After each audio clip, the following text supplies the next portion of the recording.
Welcome everyone to the Crazy Kryptonaut channel. I am Zester, and well, I'm sick, and the crypto markets are sick also at the same time. And so we're going to jump in today and try to see what all's going on. And please, guys, please forgive me for the sniffling and coughing and sneezing. I may have to mute along the way, but unfortunately, well, I guess unfortunately for all of us, the crypto market is in the midst of a crash. And so there's no time to be sick when things like this are going on. And so I'm going to say hello to everybody real quick, and we're going to jump straight to the questions and some of the information we have. And then I'm probably going to go maybe try to have a hot toddy before saying hello to folks over at Whiskey and Wisdom, or I'm going to take some cold medicine and go to sleep.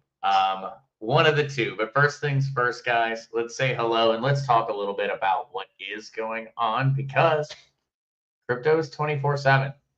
It's 365 days of the year. It's global. There are no vacations. There are no sick days. No matter what's going on, it's still turning. So what's up, Kukla? Happy Trump Day to you as well. Oh, and thank you, Kukla, so much for checking up on me before the stream. I much appreciate it. What's up, Trish? Welcome. Oh, welcome, George. What's up, Gary, coming in under number 5. Hey, Trish-Trump. Welcome. I think that's the first time seeing your name here. My apologies for my lackluster degree of energy today. Usually I'm feeling pretty energetic. Gary, Zester, someone asked me if I saw your cat poll. I said I didn't know they could. That's a pretty funny one. That's a punny one. Yeah, it's a slow dance kind of day. I even avoided the music, but I know with everything going on, we need to get into the news, no matter what. What's up, Texas Farm Girl and Linda Hearn? Welcome, Crypto Warden. welcome. Oh, thank you so much for the apple, David. If only I had eaten that apple every day, David, I could have potentially kept the doctor away, but no worries. While I am sick, I don't trust the doctors anymore. So I'm just going to sit at home and be sick. What's up, Deborah? What's up, Triumphant and Hands to Heart Pottery and Chi and Nana Anna? What's up, Dwayne? Or Dwayne? I go with Dwayne. Dwayne sounds right to me looking at the spelling, but I could be wrong. What's up, Doc Honeycutt? And good evening to you, Patricia Lee. What did the doctor say when a sick Pokemon came to the office? Let me take a Pikachu? A Pikachu? All right, that one's pretty good.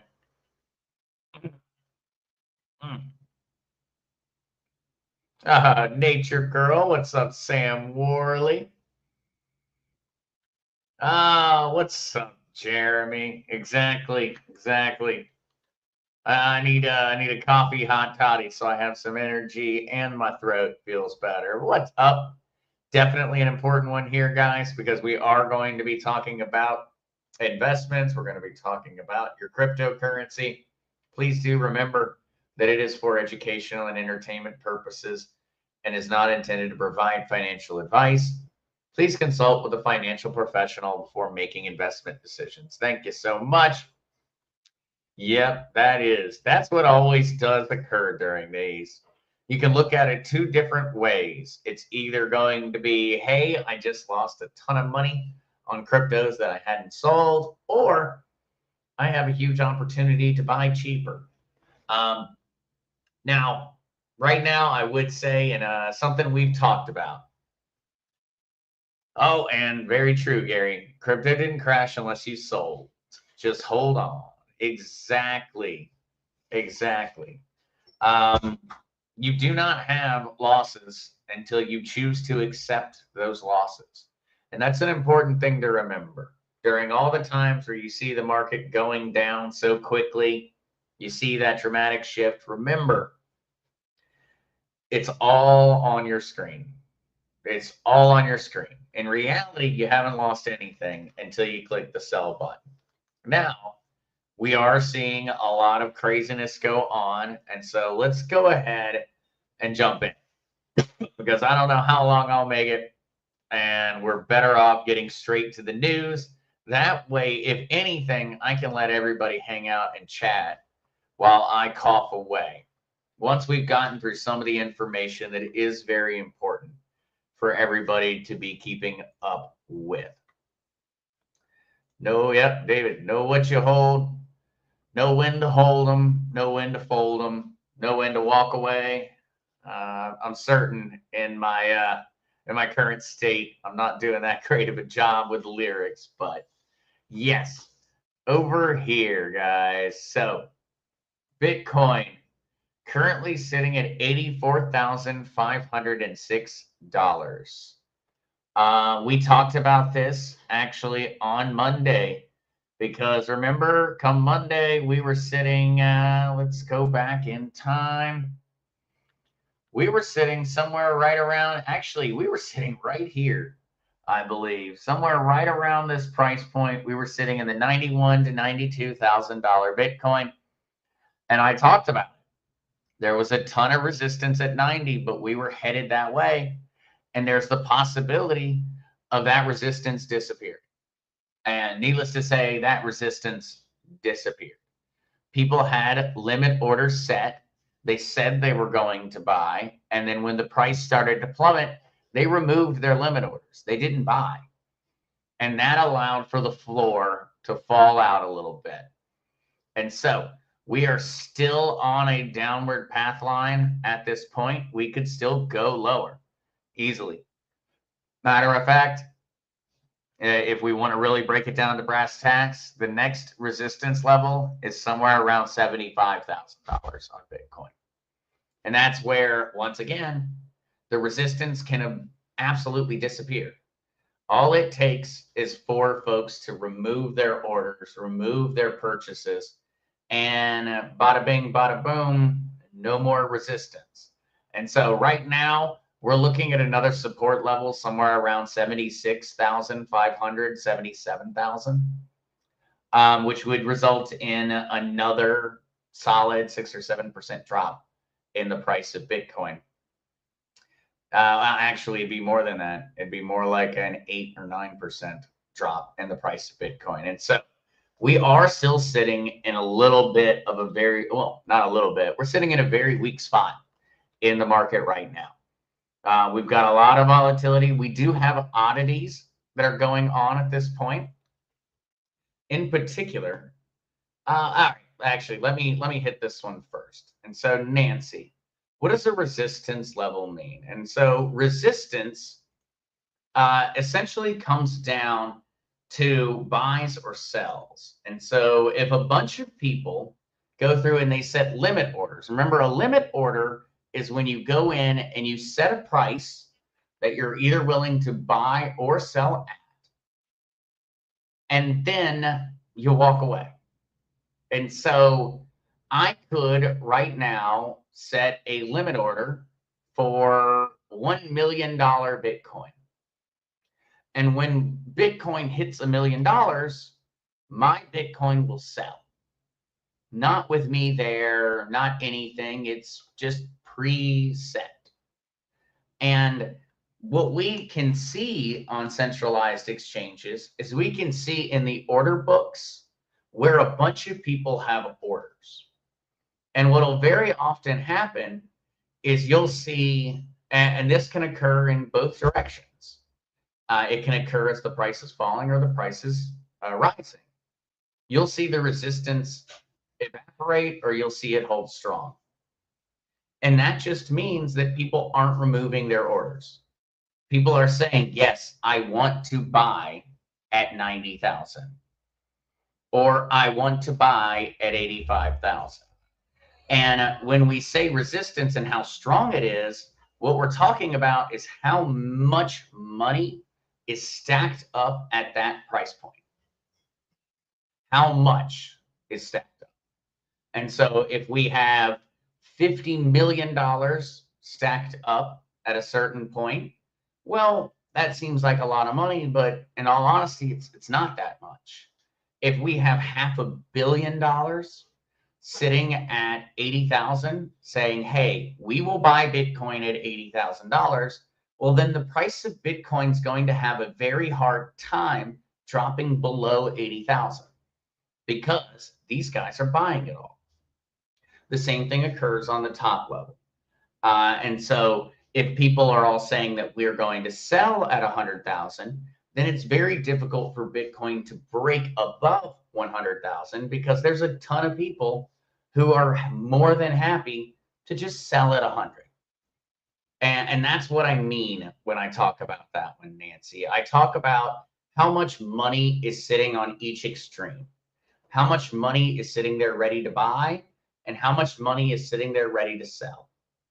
And in this case, we're talking about how much money is willing to sit there and ready to buy because the price is falling. And so that's where we're kind of worrying, or we're kind of thinking, and we're looking for that price where it's going to stop. Because think about it. If you can figure out the price point at which the fall is going to cease or end, and the price is going to start going back up, that's the point to buy at. And that's why it becomes such an important metric for traders or for investors, is because, well, that's the perfect spot. That's where you want to click the buy button. That's not how it works. You can't just get that right every time. But that's the general logic. People want to sell right at the point of a bunch of sell resistance or a bunch of sell limit orders, and they want to buy right at the point with everybody else who's buying, because that tends to be when the market turns around. Right now, we're not looking at anything about it turning around. Yep.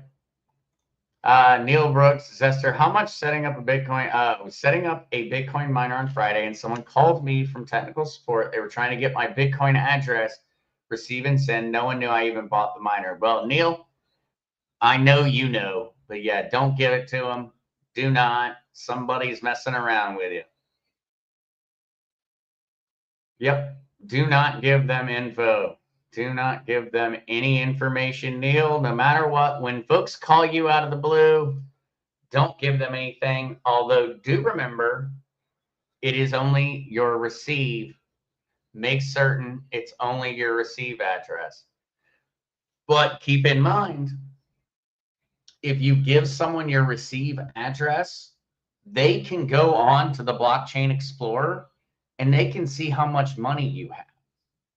And so if someone, and we can do this real quick, we can actually jump over and we can go over to, say, Etherscan.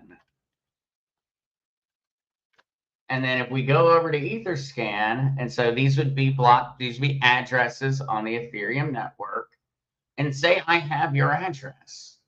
Well, what I can do is I can go through and say, well, we don't want any miners. Let's find somebody who isn't a miner. Well, sure, Titan Builder. We can just go ahead and look at Titan Builder. And so if I have your address, what I can do, and this is something to keep in mind, is that if you give out your public address, what people can do is they can see how much money you have. And that can lead towards folks being interested in maybe trying to scam you hard. If they go in and they see that you have a bunch of money, well, now you're a really, really juicy target to go through and try to scam. And so it is one of those, you're not risking anything by giving out your public address, your receive address. You're not risking them taking anything, but you are potentially painting a target on your back. And this really depends on just how much money you have and how desperate the criminals are out there. Most of the time, criminals are going to try to go for a couple $1,000s at least, just because they don't know how much time it's going to take them to trick you. And so that's the only fear there. The only fear you have with putting out your public address is that if you got a lot of money, it may make you a little bit more of a target. Texas Farm Girl, I watched your video on how to create your HBAR wallet on Ledger. I don't understand the staking step though. Oh, Texas Farm Girl, you don't need to do a staking step. That's optional. And so once you've created your HBAR wallet on your Ledger, you send your HBAR there. You don't need to do anything with it. All I was doing talking about the staking option was something that people can do. You don't need to do it. And so Texas Farm Girl, if you've got your HBAR wallet set up on your Ledger and your HBAR is over there, you've achieved your goal. Your HBAR, your Hedera hashgraph is very safe. And that is what I actually want to talk about. Oh, yeah, there is another option. That is true. Gary said, instead of giving out a receivable address, is an unstoppable domain safer? Gary, it's not necessarily safer. It's just a little bit more legitimate, but it's not safer. And so it's the same idea there, Gary, where if you give out your unstoppable domain, people are still going to be able to see how much money you have, how many crypto coins or tokens you have in your wallet. And so in that way, it's still not a risk because you're not giving anyone access. It's just that you don't have to. Oh, yeah, no, Texas Farm Girl, I did. I think I talked about it somewhere in the middle, but I need to go back and maybe place a little optional banner over that part because you don't need to, and I don't have my HBAR actually staked on my Ledger. I don't have mine staked. I just have my Hedera sitting on my Ledger. And what I actually want to talk about in regards to that, and so because I see the why is it dropping questions coming in, and well, on that front, we have a few different things to kind of look towards. And so why are the prices crashing? Why do we have $84,000 Bitcoin, $2.20 XRP? Well, one little culprit would be the Bybit hack. And so the Bybit hack was somewhere around $1.4 billion worth of Ethereum. And Ethereum does have a massive influence on the market. And so this created a lot of uncertainty. And I think this uncertainty is really just being used as an excuse. We're actually going to jump over and we're going to look into a little bit more about the other factors that are actually dropping the price of the market. But what we know now that we did not know on Monday is that Bybit hack forensics show that it was a safe wallet compromise that led to stolen funds. And so safe wallet is actually specifically, and I love the little AI integration nowadays that's working in the Brave browser and in some other ones, just because it makes things like this so simple.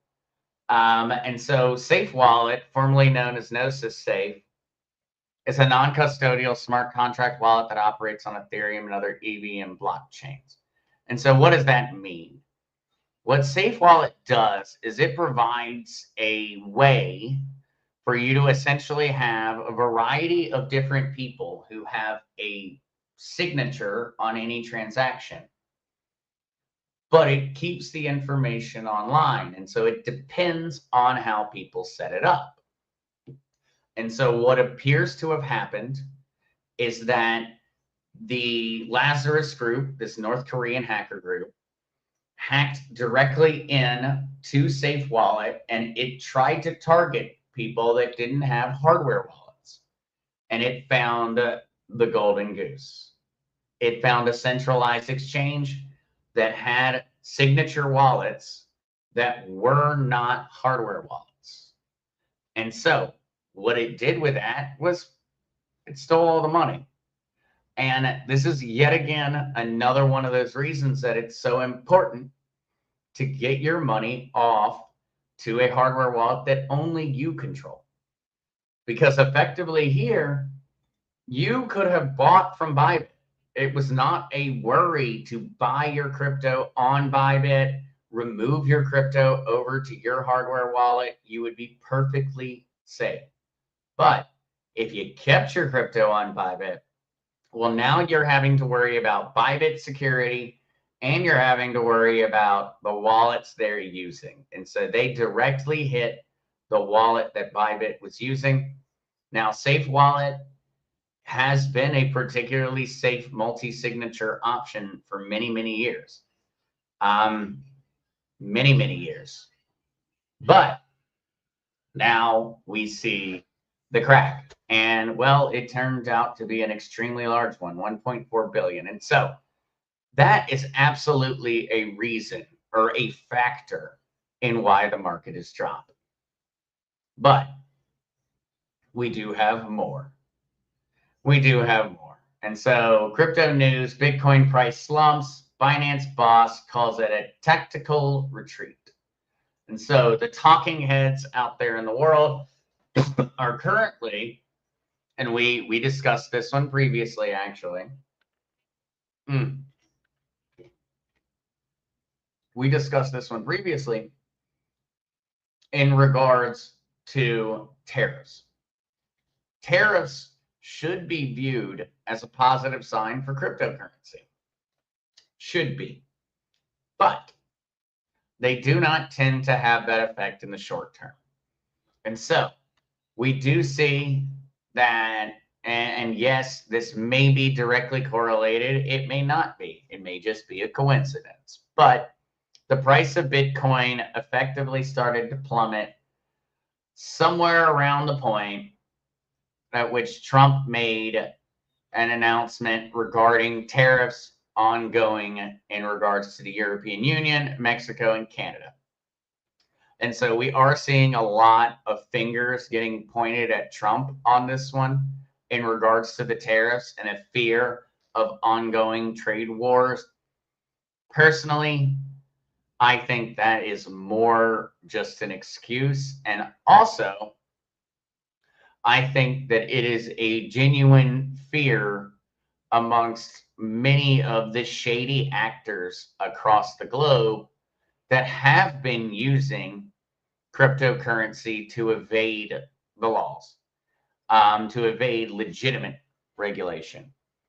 And so there's been a massive shift towards a lot of different governments, or a lot of different companies, I should say, in the European Union and the Middle East and Asia have been moving massively over to cryptocurrency in order to facilitate cross-border trading, primarily in the form of Bitcoin. For those that are curious on which one, I know personally that I have had more requests to help move Bitcoin across borders in the past month than I've ever received in my life.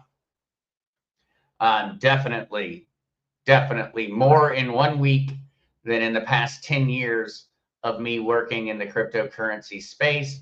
I've gotten more comments, more requests, more oddities amongst corporations in the past month in terms of asking for assistance facilitating Bitcoin or crypto transactions. So the global economy, especially cross-border trades, seem to be moving directly towards cryptocurrency. And yet these tariffs seem to be being blamed as a cause of the price drop. And those two things don't really add up. If we see far more corporations needing to buy crypto in order to facilitate their trades, it doesn't really add up that tariffs would be causing this. Now, tariffs do cause a lot of uncertainty in speculative assets. And so the stock market, and to a degree, crypto, are affected by that worry. And so we're seeing a really, in all honesty, I am far more on the side of Binance CEO Tang, as it is a short-term tactical retreat. That is absolutely where I view this as. We have seen a massive drive, a massive spike in the value of cryptos and stock prices over the past, well, crypto really over the past 9-10 months. And in stock market, we have seen a really unfounded value increase for the past 8 years. The market is not on solid footing, and crypto is going to be affected by it. Precious metals are going to be affected by it. Ultimately, the inflation that we've had over the past 8 years, and even going further back, that inflation comes with consequences. And we've seen assets drastically rise in value on account of inflation. If we reduce inflation, we're going to reduce the value of those assets. And that's something that is a bit of it screws with the head. It screws with the logic, because you would think by reducing inflation, we would be improving the market conditions for these stock prices, for these cryptocurrencies. And we are. We're improving the market for them. But their values were driven by the easy and free access to money that we saw during the Biden administration, and we saw during COVID relief, even during the Trump administration, and that we definitely saw in massive ways during the Obama administration. And so, at some point, we have to rectify this. We need to know what a dollar's worth. And that's really where this is all at. If we wanted to break this down to brass tacks, and we wanted to make this as simple to understand as possible, what we would genuinely say is, what is this worth? What can I buy with this? And in all honesty, until we can figure that out, until the market can settle on what is the value, we're going to continue to see this. And I think crypto right now is trying to figure that out. Crypto is trying to figure out, what is a Bitcoin genuinely worth? At what point are people unwilling to sell?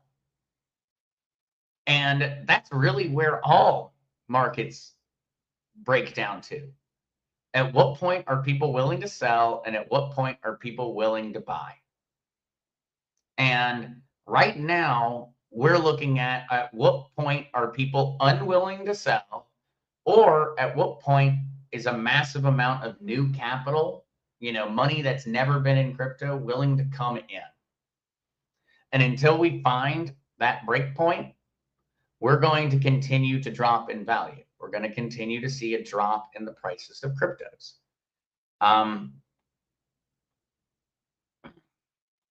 Yes, D, if they can see my crypto, does that mean I can see theirs? Absolutely, D.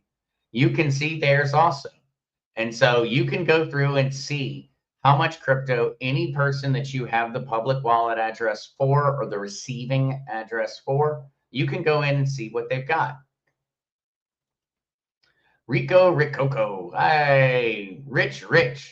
Oh, wait, wouldn't that be like, are you going for Richie Rich? Like the movie? Ricoco. I'm not certain. Perro.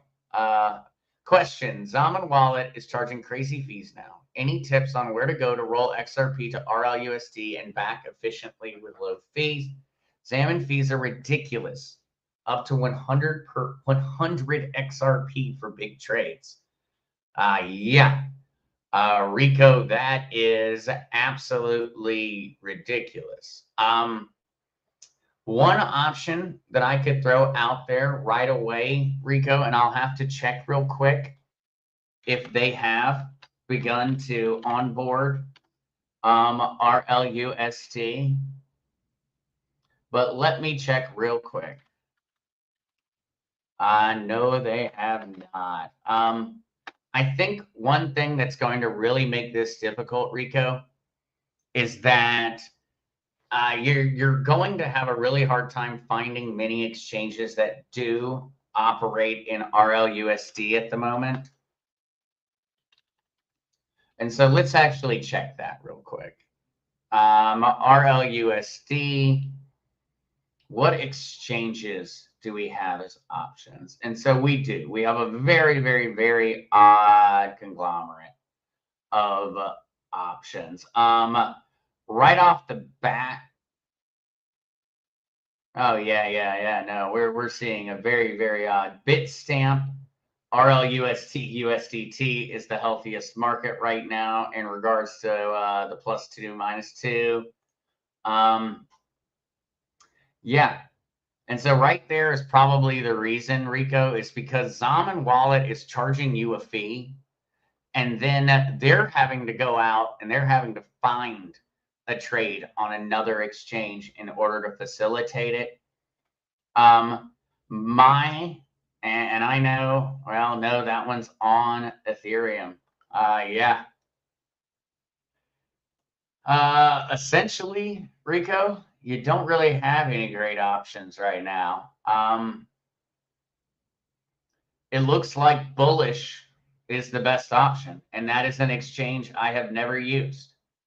And so it looks like right now the healthiest trading margins are currently on Bullish, which is a centralized exchange. The only other suggestion I could potentially have is checking out the Uniswap chart on that one. But that is a Uniswap v3, and you're going to need to be mirrored onto the Ethereum blockchain. And so, yeah, Rico, I can see the problem here. I can absolutely see the problem. Yeah, you're probably looking at some ungodly fees going on at the moment because there's not really a very liquid exchange. Rico, my recommendation would be to roll to USDC for the moment. And I know you would rather stay on the XRP ledger. But if you do want to make trades back and forth and you're trying to play with this current volatility, you're trying to, trade for stablecoin back to XRP, XRP to stablecoin, I would probably recommend using USDT.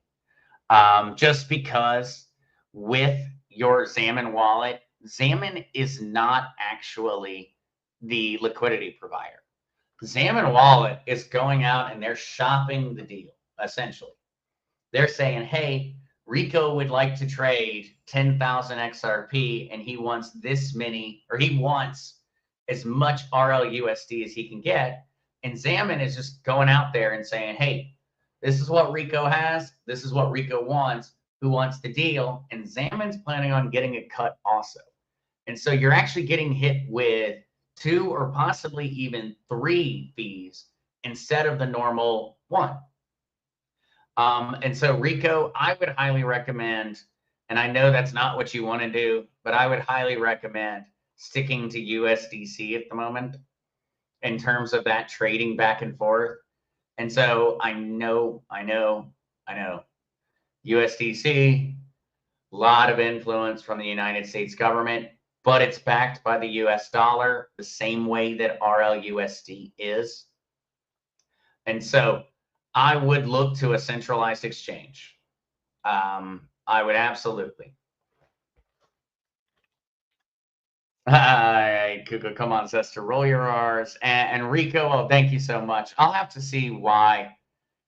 They're supposed to let super chats come through, but for some reason they haven't. And so as soon as I get that one figured out, we'll have a maybe Zach will have buy a new pair of shoes that day.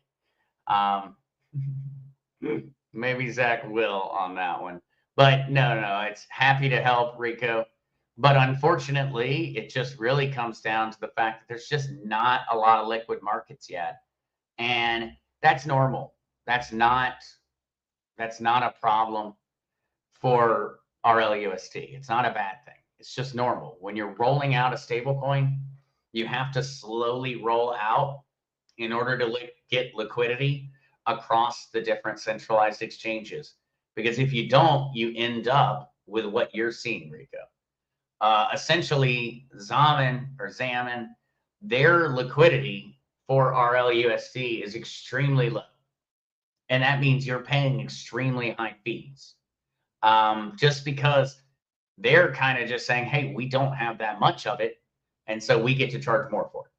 And it's not them doing it on purpose. It's built in algorithmically because essentially Zaman Wallet is telling you, don't make this trade.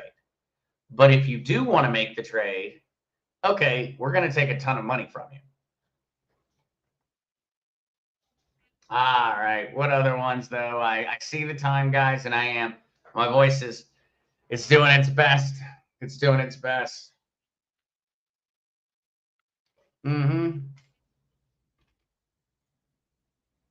Funny how they spend more XRP to send it than what they're sending. Yep. Now you need to be very, very careful on that because it only costs like 0.01 XRP to send a transaction in regards to gas fees. It is extremely small. It's pennies or fractions of pennies. It's not the gas that's expensive. It's the fees that these different exchanges are charging you. That's what's expensive.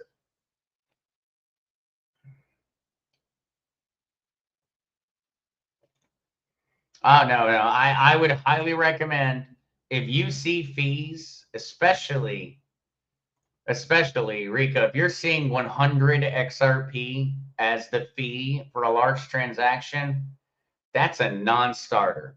That's still $220, even at the price being down. In the long run, your 100 XRP is worth far more than $220. And you're talking about having to pay that in just fees to make the trade. I would highly recommend not making those trades. Trade to something else. And so essentially, Rico, what you would do is you would say, okay, I have XRP. I'm going to trade to another trading pair, and then I'll look to get into stable coins. And so you may actually be better off making more trades in order to get to your final destination. But all right, guys, I can tell that I'm a little extra rambling, more so than usual. And also my throat is definitely fighting with me, but love you guys. I am so sorry that I'm not more energetic. I know that right now is a very, very, very trying time for many folks in the crypto space. Please remember to stay calm throughout it. Please keep in mind that, in all honesty, nobody knows when it's going to stop. We have points that we think, we have the speed bumps that we think might stop it, but ultimately it can break through those speed bumps and then it's on to the next one. And so remember to stay calm. Tariffs are not a bad thing, but they do cause pain in the short term as markets contract and react. And otherwise, just remember, love you guys. Join over on the original Mark C in just 19 minutes for the evening news. And then also remember at 8 p.m. Eastern Standard Time tonight is Whiskey and Wisdom. I don't think I'll be staying very long if I make it at all, but I'm going to try to come in and say hello. All right, guys, I'm going to go get some of that chicken soup and the hot soup that everybody's recommending. So see you guys very, very soon. Stay safe out there. Remember, keep your crypto on a hardware wallet. It's much better, even when the prices are going down and the market's collapsing. Remember that one of the major factors in this was that a lot of people didn't do that. They kept their money on centralized exchanges, and that's one of the reasons that everybody's losing money right now. But you're not going to actually lose money unless you sell. But on the screen, everybody is suffering because folks didn't move their money over to a hardware wallet. And in a large way, that's one of the big reasons. So see you guys.